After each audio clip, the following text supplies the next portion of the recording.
তাহলে এইভাবে আমরা কতক্ষণ অপেক্ষা করবো বলতে কি? হ্যাঁ, একটা কাজ করি না, আমরা দুজনে মিলে চল না একটু বাইরে গিয়ে দেখি। পার্থ তো তোমাদের অপেক্ষা করতে বললো, ও তো সব রকম ভাবেই চেষ্টা করছে। ওই চেষ্টাই করবে, আলটিমেটলি দেখবে ওর দ্বারা কিছুই হবে না। তবু তো কিছু করছে, বাড়িতে বসে বসে মন্তব্য করছে না তো। তোরা না হয় আরেকটুক্ষণ অপেক্ষা কর, তারপরে পার্থর সঙ্গে কথা বলেই না হয়। আমি সত্যি কিছু বুঝতে পারছি না মা, এই মুহূর্তে আমাদের কি করা উচিত।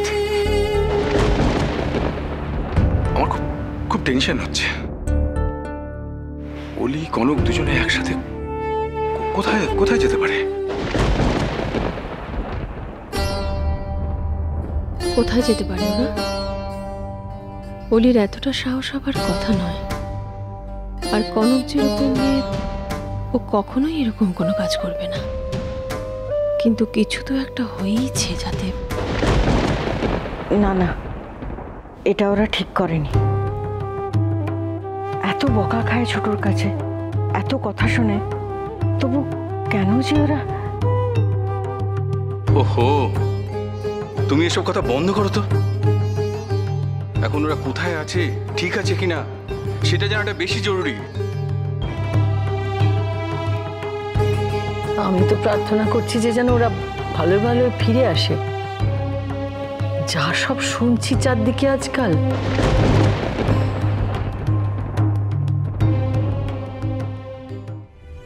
অলিকে কি আমি বেশি কিছু বলে ফেলেছি?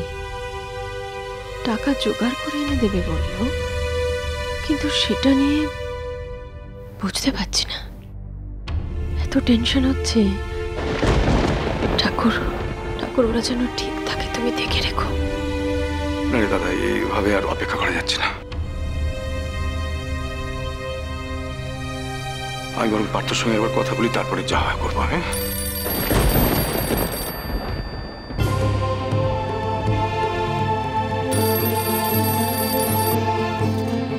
হ্যালো,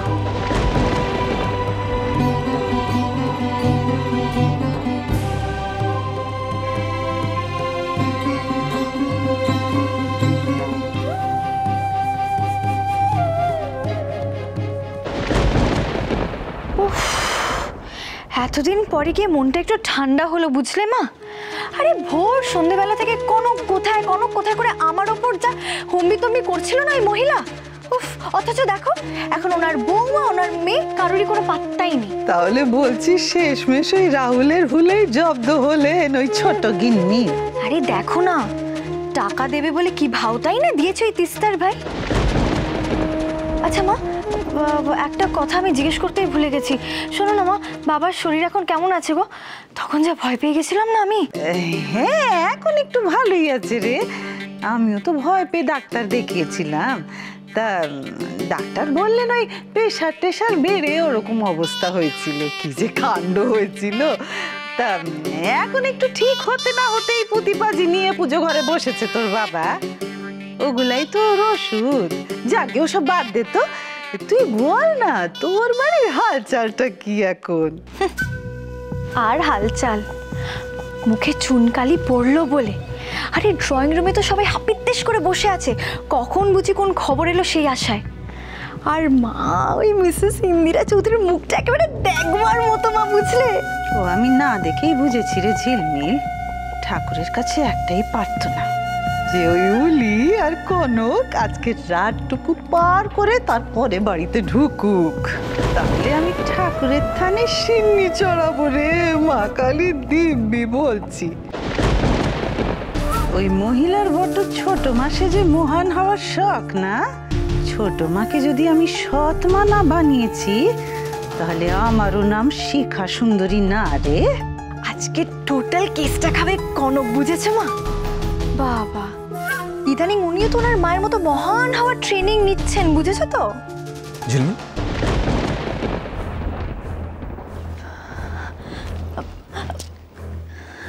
কার সাথে ফোনে কথা বলছিলে তুমি? না ঝিলমিল, তুমি এ বাড়ির একজন মেম্বার।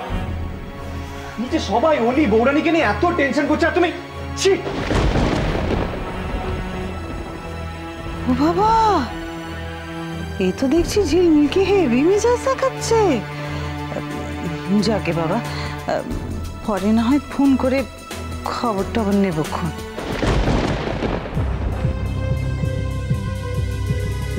কে ফোন করেছিল রে ছোট? কোনো খবর পেলো ওরা? অনেকক্ষণ তো হয়ে গেছে। ও ইন্দু, কি হলো বলো? বৌরানী, অলি ওরা সব ঠিক আছে তো? আহা, অত ব্যস্ত হচ্ছ কেন? ওকে বলতে দাও না। সাত্তকে ফোন করেছিল মা, ওরা সাত্তকের সঙ্গে আছে।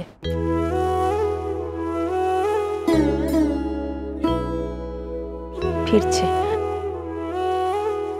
বসুন মা, বসুন। সাত্তকী সঙ্গে ছিল, আর আমরা কি দুশ্চিন্তাটাই না করছিলাম। যাক বাবা, একটা বড় দুশ্চিন্তা ঘাট থেকে নামলো। কত দূরে আছে ওরা? জানি না দাদা, বললো বাড়ির পথেই আসছে, আর বললো চিন্তা না করতে। আজকে একটু বেশি টেনশন হচ্ছিল আমার, কিন্তু মন বলছিল যে ওদের কোনো বিপদ হতে পারে না, জানিস।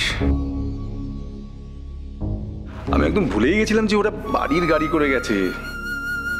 হয়তো রাস্তায় কোথাও সাত্তকের সঙ্গে দেখা হয়েছে, একসঙ্গে ফিরছে। যাই বলো ঠাকুরপো, এভাবে কারুকে কিছু না বলে বেরিয়ে গেলে চিন্তা হবে না?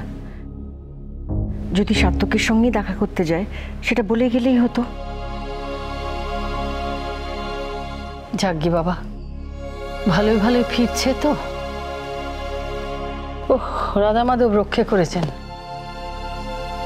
যা দিনকাল পড়েছে আর যা সব হচ্ছে চারদিকে, মনটা খালি কুডাক ডাকছিল, ঠাকুর ঠাকুর ঠাকুর। উফ মা, আচ্ছা এতে তোমার ভগবানের কি হাত আছে বলো তো? তো বোঝাই যাচ্ছে ছোট বৌদির কড়া শাসনের ভয়ে সাত্তকী তার বউকে নিয়ে লুকিয়ে লুকিয়ে বাইরে ঘুরতে গেছিল। ছোট্ট সব ফালতু ব্যাপার স্যাপার। তাই তো, এই কথাটা তো মাথাতেই আসেনি। দোলের দিনও তো সাত্তকী কনককে ডেকে নিয়ে গেল, তারপর কত কাণ্ড। কিন্তু এবারে অলিকে নিয়ে গেল কেন, সেটাই তো বুঝতে পারছি না। বৌদি, এসব প্রশ্নের উত্তর ওরা না ফিরলে তো পাওয়া যাবে না। ওরা আগে বাড়িতে ফিরুক, ওদেরও তো কিছু বক্তব্য থাকতে পারে, তাই না? আচ্ছা ছোটদা, এই বাড়িতে কেউ কি কখনো ছোট বৌদির ভয়ে নিজের বক্তব্য বা মতামত রাখতে পেরেছে?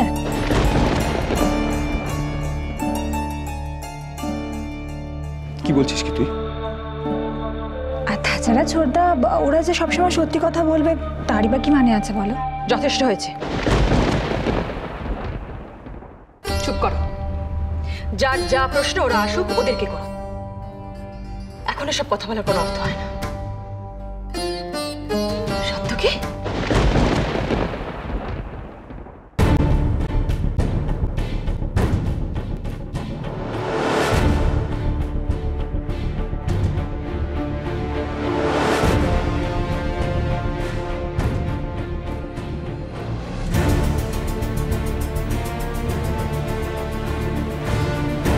জয় রাধা মাধব, জয় রাধা মাধব।